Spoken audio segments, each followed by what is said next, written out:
I'm going to talk to you guys about 3 haram ideas, but I'm going to give you alternatives. I'm going to explain exactly what is the issue with 3 of these businesses. Now, I know nobody likes to hear the negative, but hear this out, because the reason why the business is haram could apply to the business that you have. And these things are important to know because barakah is in halal businesses. And if you know your money is clean, if you know your money is good, then you are fine to feed your family and your friends and you're good to go. You don't have any worries. Now, all 3 businesses are super popular. Now, I know a lot of people speak about all 3 of these businesses. I have to be clear.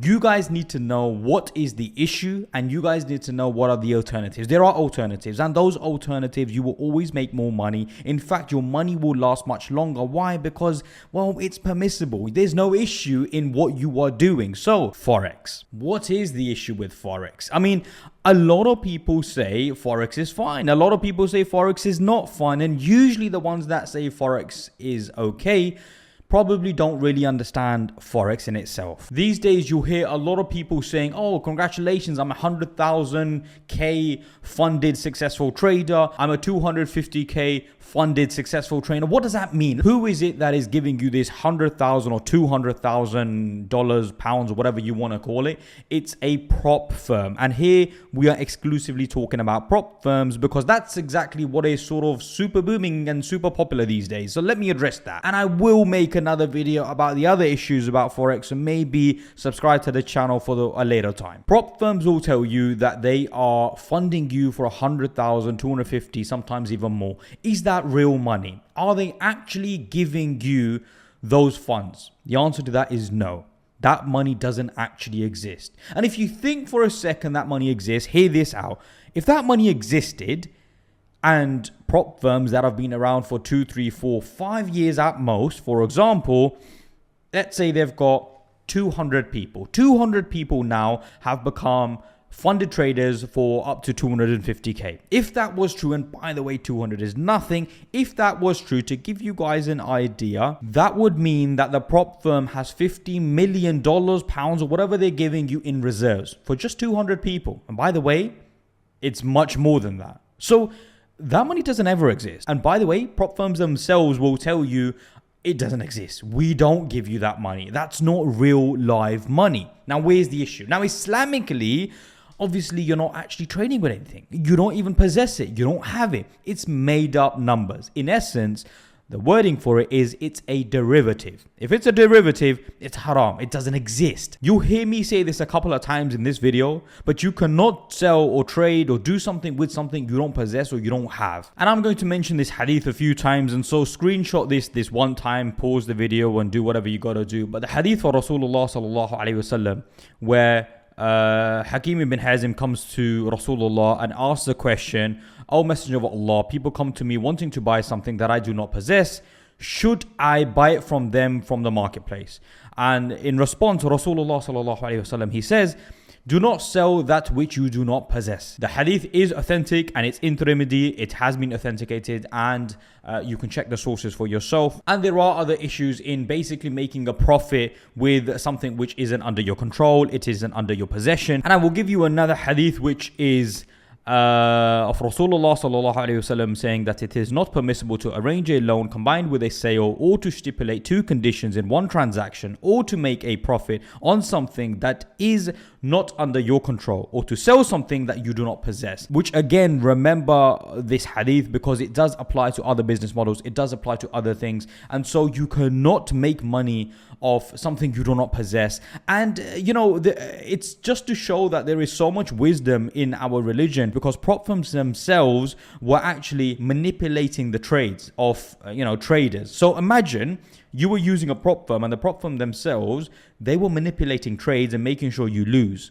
So you think that it is your money and you are trading, and no one will ever, if you win, you win, and if you lose, you lose. Well, that's not actually how it works. Actually, prop firms were slipping trades. And this is all over social media. And if you haven't seen this and you want to get into Forex and you haven't come across the fact that my Forex funds, one of the biggest prop firms, was saying, again, in a leaked email, slip them to hell. They didn't want you to make money. They don't want you to make money. So if you're still trying to use prop firms to make money, you have to seriously start questioning what you're doing, away from the fact that it is haram. You don't possess something, you don't have it, you don't own it. And then the fact that they don't want good for you, it shows whenever you stay and do something which is permissible, you're going to be blessed, you're going to be looked after. I promise you guys. Stay away from what is haram and the blessings will come. There will be barakah in your money and that money will go a long, long way. So no matter what the social media guys say about Forex, yes, some people, 1 out of 200 people might end up making some money. But that's not to say that 199 people will not make money. And more importantly, in fact, that ratio is much smaller. And in fact, it is haram. So stay away from it, because I want you guys to make money. This channel is all about you guys making money, you guys doing well for yourselves, but doing it in a permissible way. I do not ever want you to fall into haram, and I will give you guidance and I will tell you alternatives. So talking about alternatives, what is the alternative to Forex? The issue is, I have an issue with Forex in and of itself. Does it come under gambling? You know, do you really know what you're doing? I'm not saying yes or no, but there is huge question marks around the whole situation. And so an alternative would be of that of a like, right? The other two business models, I am definitely going to give you a particular alternative. The issue with Forex is it is so bad, it is so messed up, and it's so not acceptable. There is no alternative. You can invest your money in cryptocurrency, and some people say that cryptocurrency is permissible. Again, it depends on which cryptocurrency, so you need to do your research. And some people say it's not permissible. So I'm not going to sit here and giving you a fatwa, because there is a clear difference of opinion on cryptocurrency. When it comes to stocks, there are 3 different opinions on stocks. Stocks in of itself are permissible in of itself, though if the company obviously deals with riba, then a lot of the people will say that it is not permissible. But if the company itself does permissible work and then they have loans which are riba based, but the work in itself is permissible, some of the scholars, they say that this is fine to invest in. I'm not going to sit here and giving you a fatwa on that, because it's way above my league. When there's something clear cut, I can tell you why it's clear cut and I can give you the reasons for it. When there's ikhtilaf, I'm not going to go into it. So do your research into stocks and cryptocurrency. Ask your sheikhs, ask your imams, but do not come anywhere near Forex. Now, people have made a lot of money when it comes to selling products online, selling things which, again, you make a TikTok video, gets 1 million views, you sell something, boom, you made a lot of money. Honestly, I totally get it. It works. It really does work. Unlike Forex, this does actually work, to be fair. Having said that, there is no point in doing something which is haram, and there is no benefit in it. And I promise you guys this much: whenever I have stayed away from haram, I have found the alternative, and the alternative has always given me more money. So if you give up something for the sake of Allah, Allah will give you something better. But before we get into number 2, number 3 is social media marketing. That sounds crazy. How can social media marketing be haram? I'm going to go into it and I'm going to explain it. You guys just need to understand everything, and hopefully we together can work this out. But let me know in the comments below the business model that you have going on. And again, if I can't help you at all, I'll try to get it answered by a sheikh and see if the model or what you're looking to do is permissible. Again, whatever businesses we do, we need to make sure they are permissible. So drop shipping, which is number 2. Drop shipping is buying a product. In essence, and there are various models and various ways, but I'm going to try keep it brief. Okay. A company has, massage guns, for example. A company has massage guns. They make the massage guns. They own the massage guns. And then you set up a website, you set up shop, and you say they're your massage guns. And you basically are selling massage guns for this company, pretending like it's your company, basically. It might not be pretending, to be fair. It's just that you've got a deal going on in the background, which is fine. Again, I'm not talking about Islamically. I'm talking about business ethic-wise. You might have a setup agreed beforehand where you're going to sell now a product through your website, through your, social media, and the company will ship that product directly to the customer.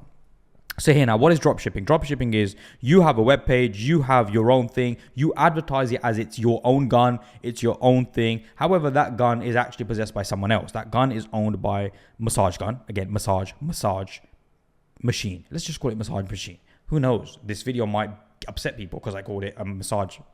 Anyway, massage machine. The massage machine now is going to get shipped directly to the customer. What's the problem? The problem, again, going back to what we discussed right in the beginning, is you do not possess what you are going to sell. Because you don't possess it, it comes under that ruling of, it can be haram. In fact, it is haram if you are selling something you don't possess. You don't own it. It's not your product. You haven't taken possession of it. Do you have to take possession in your hand, in your own house? That's probably something that would need to get answered by a sheikh. But the problem here is that it is not even your company. It's not even under your control. Shipping is not under your control. Nothing is under your control. So the problem is, if a refund happens, if there's a defect with a product, I know it would just mean that more communication has to go through. But here again, I don't really need to give you a reason to why it is haram if the possession isn't taken, because again we have the hadith, right? So again, always get everything checked, but the point is you have to take possession of the item. You have to be in control of what is going on before you go on and sell it. If you are now selling things that you don't own, then it can be problematic. If it was a service where you don't have a product that you're going to sell, you're going to provide a service, obviously that's fine, right? Because they're going to pay you and you're going to give them the service. But when it comes to a product, the issues are there. How can you make drop shipping permissible? Well, actually, there is a way you can make drop shipping permissible, and that is exclusively saying that you are not a separate entity. Rather, you are going to source the product for the customer. Here, you're being clear in what you're saying. There is no deception involved. And you might say there isn't deception involved with drop shipping, but the deen would argue otherwise and say that because you haven't taken because you haven't taken possession, it's not yours, it's not there, therefore it's not permissible. And so if you want to make it permissible, you can set up Shopper's ABC massage machine. So what we do is we source the machine for you and then give it to you. So buy from us and we will get it for you in £20, but we're going to source it for you. That needs to be specified. In which case you're being clear. You're saying it's not under us, we don't have it, we're not selling as us, but we're going to source the product for you. That is fine. It's not a problem. So that's something you can do. Now the alternative is you start smaller, but you buy the products and you take possession of the products. You can actually start with £500. You can honestly start with £500. In fact, again, you guys might know this, but I've got the platform teachu.io where we teach different courses on one platform for just £20 to be fair. I'll leave the link in the description. You can check it out if you want. But I had a guy there who taught e-commerce, and even with him, I made sure he didn't teach something which was not permissible. The point though being is you can take possession of the products and then you sell them. So you buy the product, you buy the machines, you take possession, you now have the machines, you are in control of shipping and refunds and so on and so forth. And then, start smaller. It's fine. Start smaller, work your way up. You leave something for the sake of Allah Azza wa Jal, and Allah will give you something better. But why would social media marketing not be permissible? This is very, very interesting. Let me explain. Social media marketing in itself is not haram. But, and a big but. The problem is, when you're doing social media marketing for companies, when you're doing social media marketing for whatever, basically. And I experienced this, by the way, because whatever product or service I sell or I market, I will never put music in, never put ladies, women, females that are uncovered in. I will never do something which is haram. However, companies expect that because let's be honest, music is going to make it a little bit more entertaining. Put a female in and all of a sudden people want to click on it more. I mean, there are Muslim influencers that basically use females for their thumbnails and get better click-through rate, which is nuts. But the point is, a company wants you to deliver for them. And so a company will expect you to put music in, take pictures of the females, upload pictures. And so there is so much haram involved. It's just a fact. There is so much haram involved. However, if you can get Muslims, for example, to become a social media marketing agency for Muslims, yes, that can work. But I promise you, most people in today's society will unfortunately sacrifice their morals, their faith, their rules for the sake of money. embarrassing. It's just reality. And, you know, I see Muslim days, I see Muslim influencers doing the same. And it is worrying, you know. It's just a little bit of music, a bit of sound effect, a bit of beatboxing, a bit of, you know, like, again, I'm not saying what is haram and what isn't. But the point is when, you know, a beatbox is sounding just like some crazy rap music, then what's the difference, really and truly? Listen, you let me know in the comments. You know what I mean? Do you guys really feel like there's a difference you know what I mean? They sound exactly the same. Who knows? Anyway, I'm not going to give you the fatwa here. The point though being is there is a lot of haram involved when you start social media marketing. You're going to have a lot of obstacles. A lot of companies will say, do this, do this, do this, and you can't because you're a Muslim. So what's the alternative? Well, to be honest, I do have one, and this is completely the different thing.